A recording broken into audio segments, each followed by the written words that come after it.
அவர்கள். Paces Pay, secure digital payments with multiple features and great success rate. அனைவருக்கும் வணக்கம். இந்த கல்லூரிக்கு இது நான் இந்த வாய்ப்பு கொடுத்த முதல்வருக்கும் கல்லூரி நிர்வாகத்துக்கும் இங்கே இருக்கிற நண்பர்களுக்கும் மேடையில் இருக்கும் நண்பர் doctor KP Anand, principal account general for Tamil Nadu and Pondicherry, கீழே இருக்கிற நண்பர்கள், பத்திரிகையாளர் நண்பர்கள், என்னுடைய நண்பர்கள் ப்ளஸ் மாணவர்கள். ஸோ எல்லாருக்கும் வணக்கம். இந்த கல்லூரிக்கு இது நான் 4வது முறை நான் பேச வர்றேன். அது 3 முறை பேச்சு போட்டி கவிதை போட்டிக்கு 90லேருந்து 93க்குள்ளால பேச வந்திருக்கேன். ஆனால் ஒரு முறை கூட நான் பரிசு பெறல. ஸோ அதுக்கப்புறம் இது வர்றேன். பல்வேறு முறை இந்த கல்லூரிக்கு போயிருக்கேன். என்னுடைய மனைவி கூடால வந்திருக்காப்புல. ஸோ ரொம்ப இந்த கல்லூரியில் இந்தியாவுடைய ஃபஸ்ட்டு கவர்னர் ஜெனரல் இந்த கல்லூரியில் இருந்து தான். ரெண்டு பேர் நோபல் பரிசு பெற்றவர்கள் இங்கிருந்து தான். 2 ஃபைனான்ஸ் மினிஸ்டர், அதில் ஒருத்தர் ஃபைனான்ஸ் மினிஸ்டர் அண்ட் ஹோம் மினிஸ்டராக இருந்தவர் அண்ட் காமர்ஸ் மினிஸ்டராக இருந்திருக்காரு. இன்னொருத்தர் ஃபைனான்ஸ் அண்ட் டிஃபென்ஸ் அண்ட் அக்ரிகல்ச்சர்னு நினைக்கிறேன். ஸோ இருந்தவங்க இன்றைய முதல்வர். பல்வேறு ஆளுமைகள் இந்த கல்லூரியில் சேர்ந்தது. ஒரு விண்ணப்பம் நிர்வாகத்துக்கு. இதே மாதிரி என்னுடைய 2வது பையன் மான்செஸ்டர் யூனிவர்சிட்டியில் படித்தாப்புல. போன வருடம் படித்து பட்டம் பெற்றாப்புல. அந்த கல்லூரிக்கு சில தடவை நான் போயிருக்கேன். அந்த கல்லூரியில் என்னென்னா அந்தந்த இடத்துல யாரெல்லாம் அந்த கல்லூரியில் படித்த ஆளுமைகள் இருக்காங்களோ அவங்களுடைய ஃபோட்டோ, அந்த கல்லூரியிலேருந்து 24 நோபல் ப்ரைஸ் வின்னர் அந்த யூனிவர்சிட்டியிலேருந்து, மான்செஸ்டர் யூனிவர்சிட்டியிலேருந்து வாங்கிது. ஸோ அதை சொல்லுவாங்க. ஏன்னா அது அதனுடைய படமும் ஒரு 2 லைன், அவங்க எப்போ படித்தாங்க, அவங்க என்ன சாதிச்சாங்க, 2 லைன் இருக்கும். அது படிக்கிறவங்களுக்கு டிபார்ட்மெண்ட்டில் இருக்கு. ஸோ அங்கே ஓகே, இது அங்கே வெளியில் அப்படி பார்வையாளர்கள் உள்ள நுழையும் போதே பார்க்க முடியும். ஸோ அப்படி அவங்க அப்படியே பிராண்ட் பண்ணுறாங்க. இத்தனை நோபல் பரிசு ஆட்கள் அந்த யூனிவர்சிட்டி 200 ஆண்டு, இந்த வருஷத்தில் 200வது ஆண்டு. ஸோ அவங்க இத்தனை நோபல் ப்ரைஸ் நாங்கள் வாங்கியிருக்கோம் அப்படின்றது மார்க்கெட் பண்ணுறாங்க. இப்போ நான் இன்னைக்கு பேசுறது ஒரு மாதிரி வழக்கமான கிளாஸ் மாதிரி இல்லை. ஸோ ஒரு உரையாடல் மாதிரி வச்சுக்கலாம். நான் சில விஷயங்கள் எனக்கு தெரிஞ்சதை சொல்கிறேன். அது சரியாக இருக்கலாம், தப்பாக இருக்கலாம். உங்களுக்கு எது சரின்னு படுறதோ அதை எடுத்துக்கலாம். நம்ம நாட்டில், அதுவும் குறிப்பாக தமிழ்நாட்டில் ஒரு விஷயம் சரியாக பெற்றோர்கள்ன்றது மேடையில் இருக்கிறவங்களும் என்னையும் சேர்த்து சொல்கிறேன். எங்கள் அப்பாவை எங்கள் அப்பாவுக்கு மேலே வச்சிருக்கிற ஒரே குற்றச்சாட்டு அது மட்டும்தான். பெற்றோர்கள் ஒரு தப்பு சொல்லுவாங்க, செய்கிறாங்க. என்ன தப்பு அப்படின்னா, படி படி படி, மொபைல் நோண்டாத, இது எங்களுக்கு கிடையாது. டிவி பார்க்காத, 7 நேரம் தான், கண்ணு கெட்டு போயிடும், காது கெட்டு போயிடும், அப்படி என்னதான் பேசுவீங்க இப்படின்னு பல்வேறு விஷயங்களை, அறம் சார்ந்த விஷயங்களை சொல்லுவாங்க. படிக்கணும், கஷ்டப்படணும், முன்னேறணும், இப்படி நிறைய விஷயங்கள் பேசுவாங்க. ஆனால் அவங்க முக்கியமாக சொல்ல கொடுக்காத ஒரே ஒரு விஷயம் பணம் பற்றி அவங்க சொல்லி கொடுப்பது. பணத்தை எப்படி கையாளணும் அப்படின்றது பிள்ளைங்களுக்கு சொல்றதே இல்லை. அவங்க நான் பட்ட கஷ்டம் என் பிள்ளைய படக்கூடாது அப்படி சொல்றவங்க இருக்காங்க. ஆனால் பணம் பற்றின விஷயங்களை நம்ம பெற்றோர்கள் சொல்றதில்லை. நம்ம பெற்றோர்கள் கையில் என்ன கஷ்டத்துக்கு அப்புறம் அந்த பணம் அவங்க கையிலேருந்து நம்ம கைக்கு வருதுன்னு அவங்க நமக்கு சொல்கிறதில்ல. இது நமக்கு எப்போ புரிய ஆரம்பிக்கும்னா, நம்ம படித்து முடித்த உடனே புரிய ஆரம்பிக்கும். ஸோ நான் சொல்கிறது பணம் ஒரு படித்து முடிச்சிட்டோ இல்லை படிக்காமலோ ஒரு வந்த உடனே பணம் ஈட்டுவதற்கு 4 வழி இருக்குது. 4 வழியில் ஒரு வழி, முதல் வழி ஒரு வேலைக்கு போகிறது, எம்ப்ளாயின்ற ஒரு கேட்டகரி. எம்ப்ளாயி கேட்டகரி உங்கள் எல்லாருக்கும் தெரியும். எல்லாருமே எம்ப்ளாயி குடும்பத்தில் ஒரு ஆள், பக்கத்தில் ஒரு ஆள் பார்த்துக்கிட்டே இருக்கும். உங்கள் ஆசிரியர் எம்ப்ளாயி. இது 1. நம்பர் 2 செல்ஃப் எம்ப்ளாய்டுன்னு பேர். செல்ஃப் எம்ப்ளாய்டு எப்படி சொல்லலாம்னா, நம்ம அவங்க ஒரு வேலை பார்க்குறாங்க, அது பிஸ்னஸா அப்படின்னு கேட்டோன்னா அது பிஸ்னஸ் கிடையாது. ஒரு உதாரணத்துக்கு செல்ஃப் எம்ப்ளாய்டு வந்து ஒரு டாக்டரும் ஒரு கிளினிக் நடத்துறாரு. அவர் வந்து அரசாங்கத்திட்ட வேலை வாங்குவதில்லை, வேற எங்கேயும் இருக்கிறதில்ல. அவர் வந்து ஒரு செல்ஃப் எம்ப்ளாய்டு. ஆனால் இப்போ நீங்கள் வந்து செல்ஃப் எம்ப்ளாய்டு தமிழகத்தில் வந்து அதிகமாக வரி கட்டுற ஒரு செல்ஃப் எம்ப்ளாய்டுன்னு ஒன்று சொன்னோன்னா அது வந்து நடிகர் ரஜினிகாந்தோ இல்லை நடிகர் விஜயோ சொல்லலாம். அவங்க செல்ஃப் எம்ப்ளாய்டு. ஆனால் செல்ஃப் எம்ப்ளாய்டுக்கும் தொழிலுக்கும் வித்தியாசம் இருக்குது. ஏன்னா 73 வயசானதுக்கு அப்புறம் ஒரு தொழிலதிபர் வந்து டெய்லி காலையிலேருந்து ராத்திரி வரைக்கும் போய் அலுவலகத்தில் வேலை பார்க்காமலும் அவருக்கு வருமானம் வரும். ஆனால் செல்ஃப் எம்ப்ளாய்டாக இருக்கிறவங்க ஒரு டாக்டராக இருந்தாங்கன்னா எத்தனை வயசானாலும் நீங்கள் கிளினிக்கு போய் நீங்கள் வந்து மருத்துவம் பண்ணால் மட்டும்தான் உங்களுக்கு வருமானம். 73 வயசுலையும் திரு ரஜினிகாந்த் அவர்கள் போய் நடித்தா மட்டும்தான் அவர் வந்து ஷூட்டிங் ஸ்பாட்டில் போகணும். இன்னைக்கு வேட்டையன் படத்துக்கு வந்து ஹைதராபாத்தில் நடிச்சிட்டு இருக்காரு. ஸோ வந்து போனாதான் வருமானம். இது வந்து செல்ஃப் எம்ப்ளாய்டு. இதுக்கும் என்டர்பிரினர்ஷிப்பும் ரெண்டு வேற. மூணாவது ஒரு பகுதி இருக்கு, அது வந்து இன்வெஸ்டர். எல்லாருமே இன்வெஸ்டராக இருக்கலாம். ஒரு எம்ப்ளாயி இன்வெஸ்டராக இருக்கலாம், ஒரு செல்ஃப் எம்ப்ளாய்டு ஒரு இன்வெஸ்டராக இருக்கலாம், ஒரு பிஸ்னஸ் மேன் இன்வெஸ்டராக இருக்கலாம். இன்வெஸ்டர்னா எப்படின்னா நம்ம வந்து நம்மளுடைய பணத்தை நீங்கள் வந்து ஒரு சின்ன இன்வெஸ்ட்மெண்ட் அப்படின்னு பார்த்தீங்கன்னா நீங்கள் ஒரு வீடு கட்டி கீழே குடியிருக்கீங்க, மேலே வீட்டை வாடகைக்கு விடுறீங்க, அது இன்வெஸ்ட்மெண்ட். இதுக்கு பேர் பேசிவ் இன்கம். நீங்கள் கட்டி முடிச்சதுக்கப்புறம் உங்கள் வருமானம் மாதம் வந்துட்டு இருக்குது. நீங்கள் வந்து ஷேரில் போடலாம் வருமானம். நீங்கள் எதுலெல்லாம் போட்டு நீங்கள் உழைக்காமல் உங்கள் பணம் உழைத்து வருதோ அது வந்து இன்வெஸ்டர். மூணாவது, இன்னைக்கு நீங்கள் வந்து பார்த்தீங்கன்னா சென்னையில் நீங்கள் வந்து நுங்கம்பாக்கம் ஹை ரோடில் போனீங்கன்னா ஒரு ஹோட்டல் இருக்குது. அது ரொம்ப புகழ்பெற்ற ஹோட்டல். முன்னாடி அதுக்கு பேர் அருணாச்சலம், இப்போ வந்து அதுக்கு பேர் வேற ஸ்ப்ரிங்னு பேர். அந்த ஹோட்டல் வந்து திரு ரஜினிகாந்துக்கு சொந்தமானது. ஸோ அந்த ஹோட்டல் வந்து முன்னாடி நான் வந்து ஒரு 20 வருஷத்துக்கு முன்னாடி 15 வருஷத்துக்கு முன்னாடி நாங்கள் தங்கும்போது அவரும் அங்கே வந்து போவது உண்டு. இப்போ வர்றது கிடையாது. ஆனால் அந்த ஹோட்டல் வந்து அவருடைய இன்வெஸ்ட்மெண்ட். அவர் நடிக்கிறது அவருடைய செல்ஃப் எம்ப்ளாய்டு. இது வந்து அவருடைய இன்வெஸ்ட்மெண்ட். அங்கே வந்து அவர் மாதத்துக்கு ஒரு நாள் கூட வரமாட்டார். பழைய தொழிலாளர்களுக்கு மட்டும்தான் இது இன்னாரது அவரை பார்த்துருப்பாங்க, புது ஆட்களுக்கு தெரியாது. ஆனால் மாதம் அந்த தொழிலில் உள்ள ஒரு வருமானம் ரஜினிகாந்துக்கு போகும். இது வந்து இன்வெஸ்ட்மெண்ட். நான்காவது வந்து என்டர்பிரினர்ஷிப், இல்லைன்னா தொழில் தொடங்குவது. தொழில் தொடங்குறது மட்டும்தான் லைஃப்பில் முன்னேறதுக்கு வழி அப்படின்றது கிடையாது. அது வந்து உங்களுக்கு பிடிச்சிருந்தா நீங்கள் தொழில் தொடங்கலாம். இப்போ ஒரு உதாரணத்துக்கு வந்து சொல்கிறோம்னா, எம்ப்ளாயாக இருந்து மிகப்பெரிய பணக்காரர் ஆக முடியுமா? ஆக முடியும். அதில் வந்து பல்வேறு அதுக்கு வந்து எடுத்துக்காட்டு இருக்குது. உதாரணத்துக்கு உங்களுக்கு தெரிஞ்ச எடுத்துக்காட்டு சொல்லணும்னா வந்து சுந்தர் பிச்சை வந்து ஒரு ஆள்.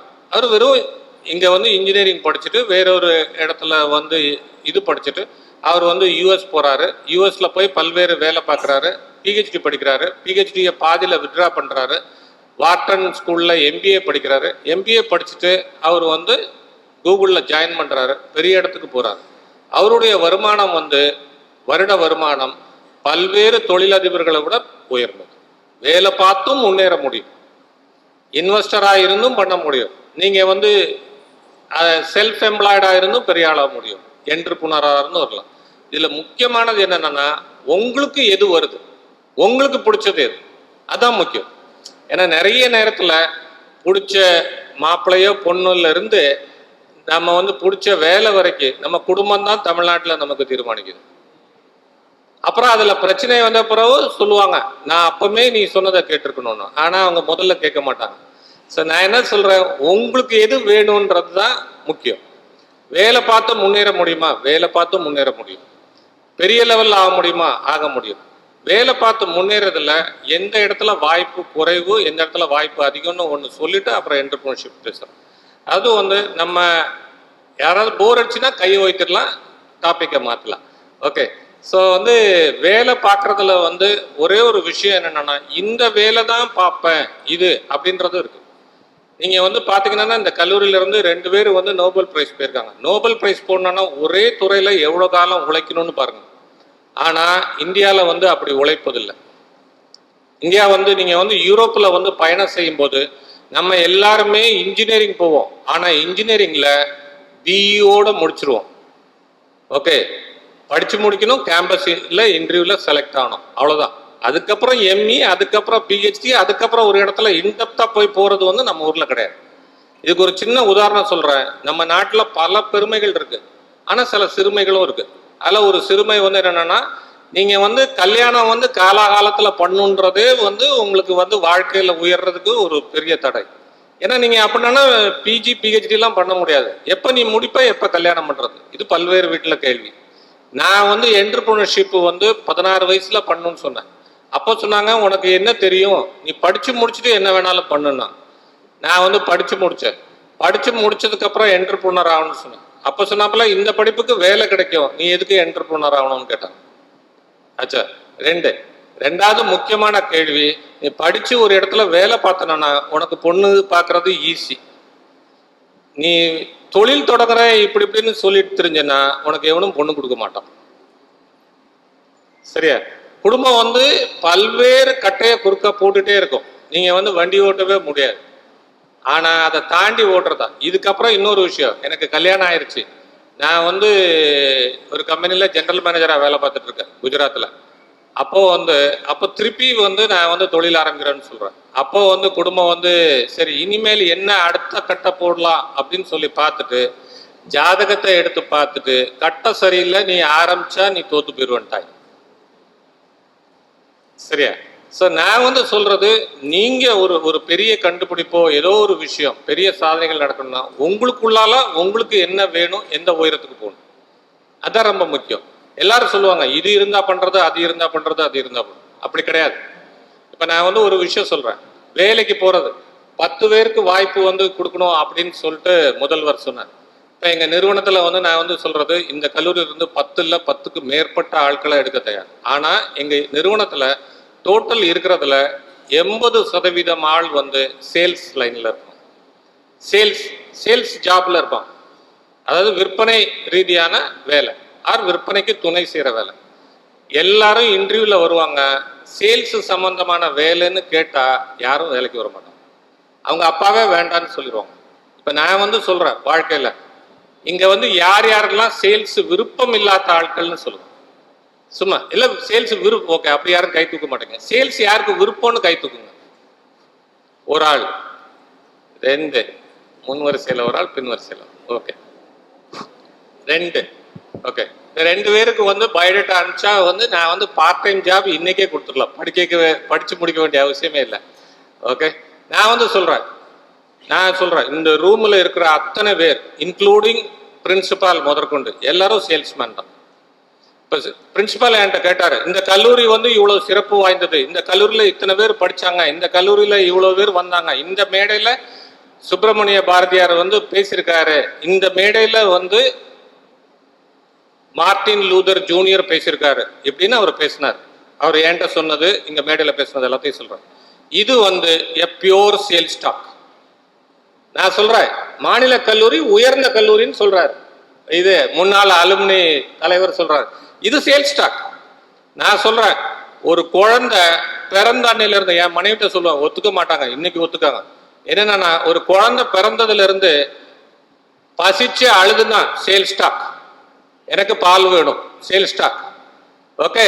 பள்ளிக்கூடம் இந்த இந்த இந்த ஆள் கூட போக மாட்டேன், இல்ல எங்க அப்பா கூட தான் போகணும், அடம் பிடிக்குதா, சேல்ஸ் டாக்.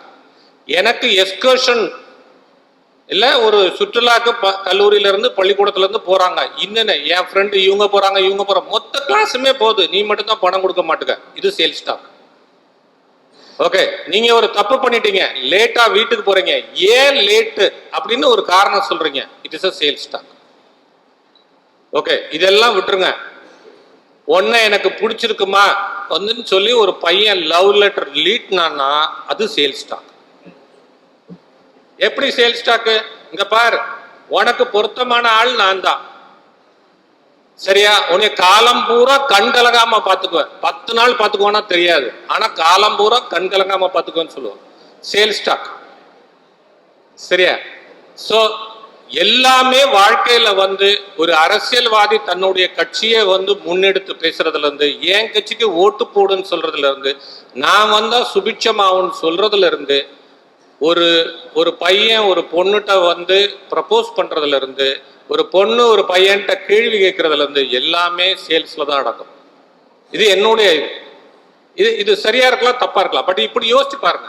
நீங்க வந்து ஒரு டீன் இருக்காரு, ஒரு பிரின்சிபால் இருக்காரு, அரசாங்கத்திட்ட எனக்கு கட்டடம் கட்டுறதுக்கு நிதி வேணும் அப்படின்னு ப்ரொபோசல் வெறுமனே எழுதி ஒரு துண்டு சீட்டில் அனுப்பிச்சு விட்டா, ஒரு பேப்பரை அனுப்பிச்சு விட்டா பணம் வராது.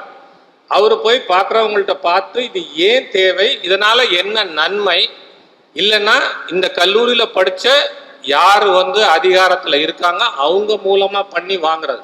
இதுதான் சேல்ஸ். நான் என்ன சொல்றேன், இந்த உலகத்துல போக போக போக முன்னேற முன்னேற நீங்க வந்து இன்ஃபோசிஸ்ல இருக்காங்க, இன்ஃபோசிஸ் மிஸ்டர் நாராயணமூர்த்தி, அவர் வந்து மிகப்பெரிய சேல்ஸ்மேன். நீங்க தொழில் தொடங்குறீங்கன்னு வச்சுக்கோங்களேன், தொழில் தொடங்குறதுக்கு முக்கியமான ஒரு காரணம், ஏன் நீங்க தொழில் தொடங்கணும்னு உங்க அப்பா அம்மாட்ட சொல்றதுல இருந்து, இல்ல திருமணம் ஆயிருந்தனா உங்க மனைவிட்டையோ கணவர்கிட்டயோ சொல்றதுல வந்து சேல்ஸ் ஸ்டாக். உங்க பேங்க்ல உங்களுக்கு லோன் கொடுக்கணும்னு கேட்டீங்கன்னா சேல்ஸ் ஸ்டாக். நீங்க வந்து ஒரு பொருளையோ ஒரு சர்வீஸையோ, ஒரு பொருள் ஆர் சர்வீஸ், இதை கொண்டு போய் நீங்க விற்கணுமா, அது சேல்ஸ் ஸ்டாக். ஒரு ஒரு வியாபாரம் நடத்துவதற்கு முக்கியமான ஒரு விஷயம் வந்து சேல்ஸ் ஆர் பேச்சு திறமைன்னு அவங்க சொல்லுவாங்க, கம்யூனிகேஷன் சொல்லுவாங்க. அதுல ஹிடன் அஜெண்டா சேல்ஸ். சில டிபார்ட்மெண்ட் வந்து கேட்டா டீன் வந்து பிரின்சிபாலோ உடனே வருவாங்க, சில டிபார்ட்மெண்ட் கேட்டா உடனே அந்த டிபார்ட்மெண்ட் ஹெட்டா நடக்காது. இதுக்கு காரணம் அந்த 2 டிபார்ட்மெண்ட் ஹெட்டுக்குல ஒரு டிபார்ட்மெண்ட் ஹெட்டுக்கு விற்கிற திறமை இருக்கு, இன்னொரு சேல்ஸ் டிபார்ட்மெண்ட்ல விற்கிற திறமை இருக்கு.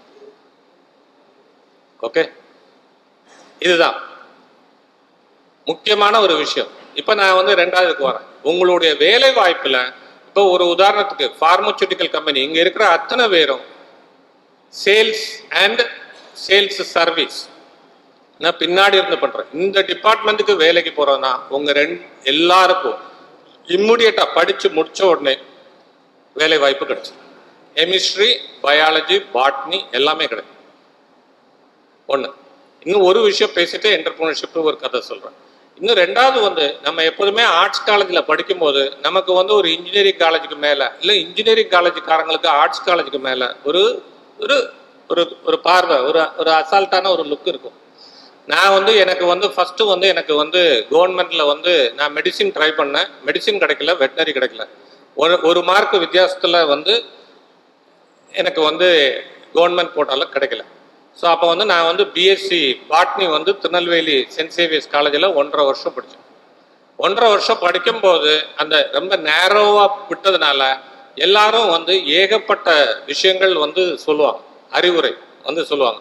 என் சொந்தக்காரங்க யாராவது எங்கள் அப்பாவுக்கு தெரிஞ்சவங்க வீட்டுக்கு வந்தாங்கன்னா நான் பின்வாசல் வழியாக போயிடுவேன். ஏன்னா வந்து அது ஒரே கதையை சொல்லுவாங்க, உனக்கு வந்து ஒரு மார்க்கு ஒரு கொஸ்டின் கூடுதலாக எழுதியிருந்தா, ஒரு எஸ்ஏ எழுதியிருந்தா நீ 1 மார்க் கூட கிடைச்சிருக்கும், போயிருக்கும். நீ 1 வருஷத்தை இழந்துட்டியடா, நீ வந்து இது எவ்வளோ பெரிய முக்கியம் தெரியுமா அப்படின்னு நிறைய பேர் என்கிட்ட சொல்லியிருக்காங்க. எனக்கு அறிவுரை சொன்ன எல்லாரையும் 2020 நான் தேடினேன். ஏன்னா கொரோனான்னு வந்து மொத்த உலகமே 2 வருஷம் சும்மா இருந்தது. கல்லூரி முதற்கொண்டு எல்லாத்தையும் முடிச்சிட்டாங்க. ஸோ வந்து எனக்கு 1 வருஷம் முக்கியம்னு சொன்னவங்க அத்தனை பேரும் இப்போ ஒரு 2 வருஷம் சும்மா இருக்காங்க. ஸோ வாழ்க்கையில வந்து எப்போ வேணாலும் விட்டுடலாம். இதுக்கு ஒரு சின்ன உதாரணம் சொல்றேன். திருநெல்வேலியில் வந்து எனக்கு தெரிஞ்ச எங்கள் அப்பாவோட நண்பரோட குடும்பம், அந்த குடும்பத்தில் எல்லாரும் இன்ஜினியரிங் மெடிக்கல். ஒருத்தர் ரொம்ப மோசமாக படிக்கிறவர். அப்போ மோசமாக படிக்கிறதுனால அவர் வந்து பிஎஸ்சி பாட்னி சேர்ந்தார். பிஎஸ்சி பாட்னி படிச்சும்போது ஓரளவுக்கு மற்றவெல்லாம் பெருசாக இருக்கா நம்ம படிக்கணும் அப்படின்னு சொல்லிட்டு எம்எஸ்சி பாட்னி படித்தார். எம்எஸ்சி பாட்னி படிச்சதுக்கு அப்புறம் அப்போ மற்றவங்க எல்லாம் இன்ஜினியரிங் முடிச்சுட்டு ஜிமேட், டோஃபெல் அப்படி எழுதுறாங்க. இவர் வந்து என்னன்னா இவர் சரி அவங்களும் பண்றாங்களா நம்மளும் ட்ரை பண்ணுவோம் அப்படின்னு பார்த்தாரு. குடும்பத்தில் இன்ஜினியரிங் அண்ணாமலையில் பண்ணவா, அண்ணா யூனிவர்சிட்டியில் படித்தவங்க அவங்கெல்லாம் யூஎஸ் போகிற ட்ரை பண்ணுறாங்க. இவர் வந்து எம்எஸ்சி பாட்னி படிச்சுட்டு ட்ரை பண்ணுறாரு. நீங்கள் வந்து பார்த்தீங்கன்னா முதல்ல கிடைச்சது எம்எஸ்சி பாட்னி கிடைச்சவர் பிஹெச்டி. ஏன் அப்படின்னு கேள்வி கேட்டால் இந்தியாவிலேருந்து இன்ஜினியரிங் படிச்சுட்டு ட்ரை பண்ணுறவங்களுடைய எண்ணிக்கை ரொம்ப அதிகம். பாட்னி, ஹியூமானிட்டிஸ், ஃபிசிக்ஸ், கெமிஸ்ட்ரி படித்தவங்க முடிச்சுட்டு தேடுறவங்க ரொம்ப குறை. நீங்கள் வந்து பெங்களூரில் வந்து ஒருத்தவங்க வந்து PhD in mathematics which is much difficult then engineering ஒருத்தவங்க படிச்சிருந்தாங்கன்னா ஜியினுடைய ரிசர்ச் சென்டரில் இம்மிடியட்டாக வேலை கிடைக்கும். அதே மாதிரி நீங்கள் வந்து உங்களுக்கு தெரியாத ஒரு விஷயம், கிட்ஸ் பிலானியில் ஹியூமனிட்டிஸ் அண்ட் ஃபிசிக்ஸ் கெமிஸ்ட்ரி இது அண்ணா யூனிவர்சிட்டியில் பிஜி கோர்சஸ் எக்கச்சக்கமாக அண்ணா யூனிவர்சிட்டியில் ஐஐடியில் இருக்குது, ஏகப்பட்டது. உங்களுடைய ஆப்பர்ச்சுனிட்டிஸ் வந்து ஒயிட் அண்ட் உலகத்துக்கு தேவை வந்து இன்ஜினியர் இல்லை. இன்ஜினியர் வந்து இன்ஜினியருக்கு எதிராக சொல்லல, ஆனால் இன்ஜினியர் வந்து தமிழ்நாட்டில் எவ்வளோ தேவையோ அதை விட அதிகமாக வந்து தயாரிச்சிருக்கு. அடுத்த 10 ஆண்டு காலத்துக்கு இன்ஜினியரே ப்ரொடியூஸ் பண்ணாட்டாலும் தமிழ்நாட்டுக்கு போகுது. ஆனால் பிஎஸ்சி படித்தவங்க இன்னும் நாட்டுக்கு நிறைய தேவை. ஓகே, இப்போ என்டர்பிரினரில் வந்து நிறைய விஷயங்கள் சொல்லுவாங்க. நிறைய விஷயங்கள் என்ன சொல்லுவாங்கன்னா, பணம் இருக்கணும், அப்பா தொழிலதிபராக இருக்கணும், இது இருக்கணும், எல்லாமே சொல்லுவாங்க. ஆனால் இது எல்லாமே வந்து போய் எப்படி போயின்னு சொல்கிறேன்னா, அமெரிக்காவில் வந்து ஒரு ரிசர்ச் எடுத்தாங்க. மில்லியனியர்னா வந்து 10 லட்சம் யூஎஸ்டி. ஓகே, 10 லட்சம் யூஎஸ்டின்னா அரௌண்டு 8 கோடி ரூபா. 8 கோடி ரூபா ஒருத்தர் சம்பாத்தியம் பண்ணால் அவன் வந்து ஒரு லிஸ்ட்டு, மில்லியனியர்னு ஒரு கணக்கு எடுக்குது. அப்புறம் பில்லியனியர்னு ஒரு லிஸ்ட்டு. அந்த மில்லியனியரில் அவங்க ஒரு ஆராய்ச்சி பண்ணுறாங்க. 85% மில்லியனியர்கள் ஃபர்ஸ்ட் ஜென்ரேஷன் மில்லியனியர், அவங்க அப்பா மில்லியனியர் கிடையாது. ஸோ ஃபர்ஸ்ட் ஜென்ரேஷனில், அதாவது நீங்கள் உங்களுடைய பேக்ரவுண்ட் எப்படி வேணாலும் இருக்கலாம், என்ன வேணாலும் இருக்கலாம், ஆனால் நீங்கள் வந்து பெரிய லெவலில் போகிறதுக்கு வந்து நீங்கள் எங்கேருந்து வந்தீங்கன்றது முக்கியம் இல்லை. நீங்கள் எவ்வளோ வந்து டிட்டர்மெண்ட்டாக இருக்கீங்களோ அவ்வளோ தூரம் போகலாம். இப்போ வந்து ஒருத்தவங்க, அவங்க பேர் வந்து ரோஸ். அவங்க வந்து அவங்களுடைய முழு பேர் வந்து லோஸ் ப்ளும்கின், BLUMKIN. அவங்க வந்து ஏன்னா இவங்களை வந்து இன்னொரு விதமாக சொல்லுவாங்க, மிஸ்ஸஸ் பின்னு சொல்லுவாங்க. இவங்க வந்து எதுவுமே படிக்காதவங்க, பள்ளிக்கூடத்துக்கே போகாதவங்க, ரொம்ப வறுமையில் இருக்காங்க, சின்ன வயசுலேயே வேலைக்கு போக வேண்டிய நிர்பந்தம். அவங்க வந்து ரஷ்யா சேர்ந்தவங்க, அவங்களுக்கு ஆங்கிலம் பேச வராது. 20வது வயசில் ரஷ்யாவிலேருந்து அமெரிக்காவுக்கு குடி போனதுக்கு அப்புறமும் அவங்களுடைய வாழ்க்கை ரொம்ப சிரமமாக இருக்குது, ரொம்ப சிக்கலாக இருக்கும்போது அவங்க வந்து அவங்க கணவர் என்ன வேலை செஞ்சுட்டு இருக்காப்புலன்னா, பழைய துணி, அதாவது பயன்படுத்தின துணியை வாங்கி திருப்பி விற்கிறது. நீங்கள் நம்ம ஊரில் பார்த்தீங்கன்னா வாசலில் வந்து நீங்கள் பழைய துணி போட்டிங்கன்னா பாத்திரங்கள் கொடுப்பாங்க, எவர் சில்வர் பாத்திரமோ அலுமினிய பாத்திரமோ கொடுப்பாங்க. அதே மாதிரியான ஒரு தொழில் வந்து உலகம் முழுக்க இருக்குது. ஏன்னா நம்ம நினைக்கிறோம் இந்தியாவில் மட்டும்தான் இது இருக்குன்னு, இந்தியாவில் இல்லை, உலகம் பூரா இருக்குது. ஸோ உலகம் பூரா இருக்கும்போது வந்து ஒரு இது வந்து பழைய துணியை வந்து விற்கிற ஒரு இடத்துல இருக்காங்க. பழைய துணி விற்கிறவங்க வந்து ஒரு கொஞ்சம் அதுலேருந்து அவங்க கணவனுடைய பணம் கொஞ்சம், அவங்க அண்ணன்ட்ட இருந்து கொஞ்சம் கடன் வாங்கி அவங்க வந்து ஒரு ஃபர்னிச்சர் மார்ட் வந்து ஆரம்பிக்கிறாங்க. அந்த ஃபர்னிச்சர் மார்ட் வந்து எப்படின்னா, ஃபர்னிச்சர் ஆனால் வந்து கம்மியான ப்ரைஸில் விற்கிறது. சின்ன லெவலில் ஆரம்பிக்கிறாங்க, அதை வந்து ஒரு பகுதியாக பெருசாகி போகுது. ஸோ ஒரு பீரியடில், அதாவது வந்து கரெக்டாக சொல்லணும்னா வருஷம் வந்து 1986 உங்களுக்கு எல்லாருக்கும் தெரிஞ்சிருக்கும், வாரன் பஃபட் வந்து உலகத்தில் உள்ள டாப் 5 பணக்காரர்களில் ஒருத்தர். அவர் வந்து அவருடைய பிறந்தநாள், அவருடைய 53வது பிறந்தநாளில் அந்த அம்மாவை சந்திச்சுட்டு அந்த அம்மானுடைய நிறுவனத்தை அவர் விலைக்கு வாங்குறாரு. அன்னைக்கு வாங்கின ரூபா வந்து அது வந்து 60 மில்லியன் யூஎஸ்டி. அது இன்னையினுடைய மதிப்பு வந்து கிட்டத்தட்ட 1350 கோடி ரூபா. அந்த அம்மா வந்து இது பண்ணது. அந்த அம்மா வந்து அவங்களுடைய சின்ன வயசில் அவங்களுடைய கணவனை இழந்துடுறாங்க. அந்த அம்மா தனியாக நின்று அந்த வியாபாரத்தை நடத்துகிறாங்க. அவங்க பிள்ளைகளையும் வியாபாரத்தில் சேர்த்துக்கிறாங்க. அவங்க நிறுவனத்தில் ஒரு நாளைக்கு வந்து என்ன ஆயிருதுன்னா, ஒரு பெரிய தீ விபத்து ஆயிடுது. தீ விபத்து ஆகி அந்த தீ விபத்து நடக்கும்போது அவங்க கடைக்குள்ளெல்லாம் 200 பேர் இருக்காங்க. அந்த 200 பேரையும் பாதுகாப்பாக வெளியில் எடுத்து தீயை அணைக்கிறாங்க. தீ அணைச்சதுக்கப்புறம் அந்த அம்மா அடுத்த ஒரு 4 நாள் கழித்து பேப்பரில் ஒரு அட்வர்டைஸ்மெண்ட் வருது, என் கடை தீப்பிடிச்சிருச்சு, தீப்பிடிச்ச கடையில் உள்ள பொருள்கள் இன்னும் டிஸ்கவுண்டில் விற்கப்படுகிறது, வேண்டியவங்க வந்து வேணும். மொத்தமும் விற்று தீர்ந்துட்டு திருப்பி கடையை புனரமைக்கிறாங்க. திருப்பி அதே மாதிரி இன்னொரு தடவை வந்து என்ன பண்ணுறாங்கன்னா, வந்து இப்படி புயல் வருது, நம்ம வரதா புயல், நம்ம இது மாதிரி ஒரு புயல் வருது. புயல் வரும்போது அதனுடைய கூரை பூரம் போயிடுச்சு, உள்ள ஃபர்னிச்சர் எல்லாம் நனைஞ்சிருது. திருப்பியும் வந்து ஒரு அனௌன்ஸ்மெண்ட் சொல்கிறாங்க, நாங்கள் வந்து இப்படி இது பாதிக்கப்பட்டிருக்கோம், இன்னும் அதிகமான டிஸ்கவுண்டில் இருக்கிறதுல சேதாரமானதை விற்கிறோம். ஸோ வந்து திருப்பி இந்த அம்மா கம்மியான ரேட்டில் விற்கிறாங்க அப்படின்னு சொல்லிட்டு அந்த பகுதியில் உள்ள எல்லா மேனுஃபேக்சரரும் இவங்களுக்கு சப்ளை பண்ணக்கூடாது அப்படின்னு மற்ற கடைக்காரங்கள்லாம் போய் அந்த அம்மாவுக்கு வந்து ஒரு நிர்பந்தத்தை ஏற்படுத்துறாங்க. அந்த அம்மா வேற இடத்துல வந்து போய் பொருளை வாங்கி விற்குது. அப்போ அதுக்கு அடுத்த கட்டத்தில் வந்து என்ன செய்கிறாங்கன்னா, கோர்ட்டில் வந்து போய் அவங்க வந்து ஒரு கேஸ் போடுறாங்க. இந்த அம்மா வந்து கம்மியான ரேட்டுக்கு விற்குது, கம்மியான ரேட்டுக்கு விற்கிறதுனால எங்களுடைய தொழில் பாதிக்கப்படுது, இந்த அம்மா கம்மியான ரேட்டுக்கு விற்கக்கூடாதுன்னு ஒரு கேஸ் போடுறாங்க. அப்போ அந்த ஜட்ஜிட்ட அந்த அம்மாவே வாதாடுறாங்க. என்ன சொல்கிறாங்க, நான் இத்தனை ரூபாய்க்கு வாங்குறேன், இவ்வளோ ரூபா லாபம், இந்த ரூபாய்க்கு விற்கிறேன், இதில் என்ன தப்புன்னு நீங்கள் சொல்லுங்கள். நான் வந்து குறைஞ்ச லாபம் வச்சுருக்கேன், மக்களுக்கு சேவை செய்யணுன்னு இருக்கேன், அது தப்பா அப்படின்னு கேட்குது. ஜட்ஜி கன்வின்ஸ் பண்ணி அவங்களுக்கு சாதகமாக தீர்ப்பு போடுறாங்க. மறுநாளைக்கு அந்த ஜட்ஜே காலையில் வந்து அவங்க இடத்துல வாங்குறாங்க. இதெல்லாம் ஒரு விஷயம். இப்போ அவர் வேரன் பஃபட் வந்து 1300 கோடி கொடுத்து வாங்குறதுல பெரிய விஷயம் கிடையாது. வாங்கும்போது அந்த அம்மானுடைய வயசு 90, 89 வயசும் சில மாதம். 89 வயசுல அந்த அம்மா ஆக்டிவா இருக்கு. அப்ப ஏன் விற்கிறீங்க, நல்லா தானே வியாபாரம் போயிட்டு இருக்கு அப்படின்னு அந்த அம்மாட்ட ஒரு கேள்வி கேட்குறாங்க. அந்த அம்மா சொல்லுது பதில், இல்லை நான் போனதுக்கு அப்புறம் என் சொத்தை பிரித்து கொடுக்கறதுல சிரமங்கள் இருக்கலாம், இது இவர் வாங்குறாரு 90% இத்தனை ரூபா கொடுத்து வாங்குறாரு, நான் என் பிள்ளைகளுக்கு விட்டு கொடுத்துருக்கேன். ஆனால் வாங்குறவர்கிட்ட ஒரே ஒரு உத்தரவாதம் கேட்குது, நானும் என் குடும்பமும் இந்த தொழிலில் நான் வேலை பார்க்குறேன். 89 வயசுல ரிட்டையர்மெண்ட் கிடையாது, 89 வயசுல நான் வந்து வேலை பார்க்குறேன்னு கேட்குறாங்க. ஓகே, வேலை பார்க்குறேன்னு கேட்குறவங்க திருப்பி அடுத்தால அவங்க இப்போ பசங்க பேர குழந்தைங்க அவங்களும் அந்த வியாபாரத்தில் இருக்காங்க, அவங்களுக்கு பணமும் இருக்குது. இந்த இன்சிடென்ட்டுக்கு அப்புறம் இந்த அம்மா சொல்கிறத அவங்க கொஞ்சம் கேட்குறதில்ல. ஏம்மா உனக்கு வயசாயிடுச்சு, நீ ரிட்டையர் ஆகு இப்படின்னு சொல்லு. இப்படி 4-5 இன்சல்ட் நடந்ததுக்கப்புறம் 86 அந்த அம்மா விற்கிது. 91 சரி இந்த பேர குழந்தைங்களுடைய இது வந்து கொஞ்சம் இன்சல்ட் பண்ணுற மாதிரி பண்ண உடனே நிறுவனத்தை விட்டு வெளியில் போய் ஆப்போசிட்டில் இன்னொரு கடையை திறந்துருச்சு. கடையை திறந்ததுக்கப்புறம் இது வந்து வேரன் பஃபட் நார்மலாக தொழில் வாங்கும்போது நான் காம்படிட்டிவ் அப்படின்னு ஒரு கிளாஸ் போடுவாங்க. அந்த கிளாஸ் என்னன்னா, நீங்கள் வந்து இதே தொழிலை தொடங்கக்கூடாதுன்னு சொல்லிட்டு. இவங்க இத்தனை வயசு ஆகிப்போச்சு, 89 வயசுக்கு மேலே இவங்க ஆரம்பிக்க போகிறாங்களா அப்படின்னு வேரன் பஃபட் நினச்சி விட்டார்.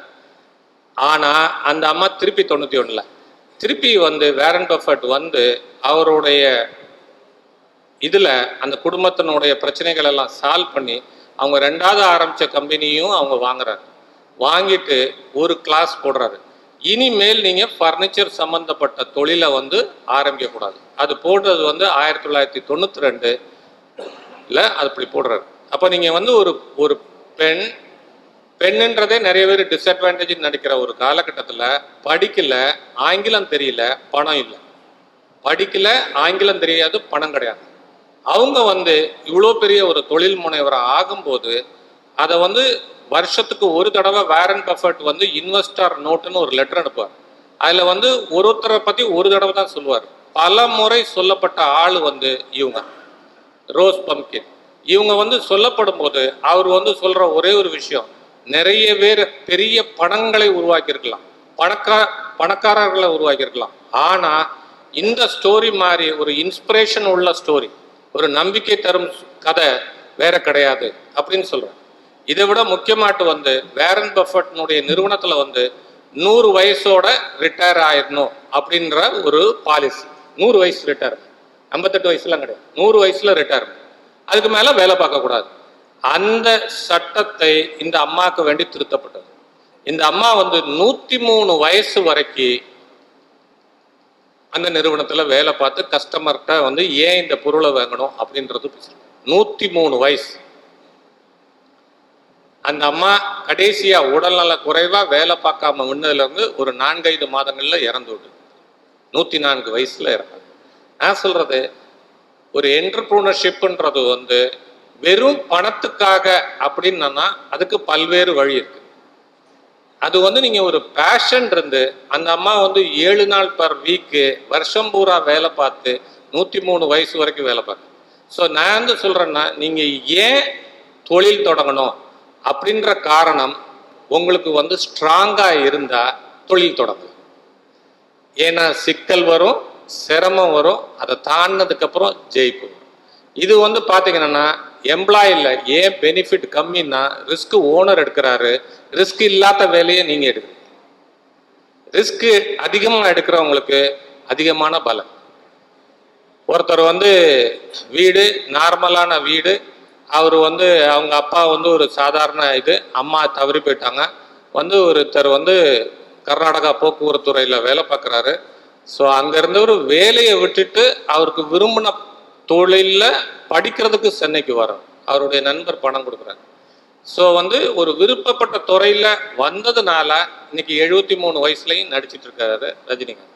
நீங்கள் உங்களுக்கு என்டர்பிரினர்ஷிப் ஆகணும்னு ஆசை இருந்ததுன்னா, அதுக்கான உழைப்பு இருந்ததுன்னா நீங்கள் பெருசாக முடியும்.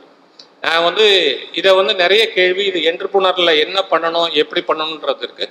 அதில் ஒரு முக்கியமானது என்னென்னா, அதை பல்வேறு நான் ஆரம்பிக்கும் போது கேள்விப்பட்டிருக்கேன். அப்போ நிறைய பேர் சரியான கைடன்ஸ் பண்ணல. அப்போ அதை கைடு பண்ணுறதுக்கு வேண்டி நான் ஒரு புஸ்தகம் எழுதினேன். அது குங்குமத்தில் தொடராக வந்தது. அது புஸ்தகமாக இருக்குது. இன்னைக்கு தமிழில் இருக்குது, ஆங்கிலத்தில் இருக்குது, மலையாளத்தில் இருக்குது, ஹிந்தியில் இருக்குது. அதுக்கு பேர் கரன்சி காலனி. உங்களுக்கு யாருக்கு வேணுனாலும் அந்த ஒரு புஸ்தகத்தில் நீங்கள் இந்தியாவில் தொழில் தொடங்குறதுக்கு என்ன தேவையோ அது எல்லாமே அந்த ஒரு புஸ்தகத்தில் இருக்குது. நான் உங்களுக்கு அதை நான் இலவசமாக உங்கள் முகவரியை எனக்கு அனுப்பிச்சிங்கன்னா நான் அனுப்பி கொடுக்க முடியும். பட் நான் சொல்கிறது என்னென்னா, இந்த நாட்டுக்கு இப்போ அமெரிக்காவில் அமெரிக்கானுடைய பிரசிடென்ட் பராக் ஒபாமா ஒரு தடவை சொல்லியிருக்காரு, இந்த நாடு எப்படி இவ்வளவு பெரிய நாடாக மாறியது, இந்த நாடு எப்படி பெரிய விஷயமாக மாறியது அப்படின்றதுக்கு இந்த நாட்டில் உள்ள தொழில் நடத்துவதற்கான சாதகமான சூழ்நிலை இருப்பதனால அதிகமான தொழிலதிபர்கள் உருவாகிறாங்க. அதன் மூலம் இந்த நாடு சுபிக்ஷமாகுது. இன்னைக்கு இந்தியாவில் பார்த்தீங்கன்னா தமிழ்நாடு ஸ்ட்ராங்காக இருக்கிறது 3 ஸ்டேட் இல்லை 4 ஸ்டேட் முக்கியமான ஸ்டேட்டு. ஒன்று தமிழ்நாடு, இன்னொன்று மகாராஷ்டிரா, இன்னொன்று குஜராத், இன்னொன்று கர்நாடகா. 4 முக்கியமான மாநிலங்கள் இருக்கிறதுனுடைய காரணம் இந்த 4 மாநிலங்கள்லையும் தொழில் முனைவோர் ஜாஸ்தி. இந்த 4 மாநிலமும் தான் டாக்ஸ் கட்டுறதுல ஒரு ஹையஸ்ட் டாக்ஸ் கட்டுது. ஆனால் தமிழ்நாட்டில் நம்ம என்ன சொல்லுவோம், பணத்தை பற்றி அதிகம் பேச மாட்டோம், மற்றதை பற்றி பேச மாட்டோம். ஸோ இதுக்கு ராபர்ட் கியோஸ்கி ஒரே ஒரு விஷயம் சொல்கிறார், ஒரு விஷயத்தை எப்படி இது என்னால் வாங்க முடியாது அப்படின்னு சொல்றதுக்கு பதில் என்ன செஞ்சா இதை வாங்க முடியும். நான் என்ன சொல்றேன், ஒரு ஆங்கிலம் தெரியாத படிப்பறிவில்லாத பள்ளிக்கூடம் போகாத ஒரு பெண்மணி 1300 கோடி ரூபாய்க்கான ஒரு நிறுவனத்தை தயாரிக்க முடியும். நீங்க எல்லாரும் ஓவர் குவாலிஃபை. ஸோ நான் சொல்றது பல இடங்கள்ல சொல்லுவேன். அதாவது 2 கவிதை எனக்கு பிடித்த கவிதை. ஒன்று இக்பாலோட கவிதை, இளம்பிறையே உன் ஏழ்மையை எண்ணி வருந்தாது, இளம்பிறையே உன் ஏழ்மையை எண்ணி வருந்தாது, உன்னுள் தான் பூரண சந்திரன் புதைந்து கிடைக்கிறான். இது ஒரு கவிதை எனக்கு பிடிச்சது. நீங்க என்னைக்கு இந்த கவிதையை நினைச்சுக்கிட்டீங்கன்னா நீங்க நம்ம ஏன் இப்படி கஷ்டப்படுறோம்னு நினைக்கவே மாட்டேங்குது. ஒன்று. 2வது, அமுதவனுடைய ஒரு கவிதை இருக்கு. அவர் சொல்வாரு, இந்த மூங்கில் காட்டில் எந்த மூங்கில் புல்லாங்குழலாகும் சொல்லிட்டு. ஸோ நான் சொல்றது, இது மூங்கில் காட்டுன்னு வச்சுட்டோம்னா இதுல கவனிக்கிறவங்க கவனிக்காதவங்க எல்லாருமே புல்லாங்குழல் ஆகணும். வாழ்த்தி விடைபெறுகிறேன்.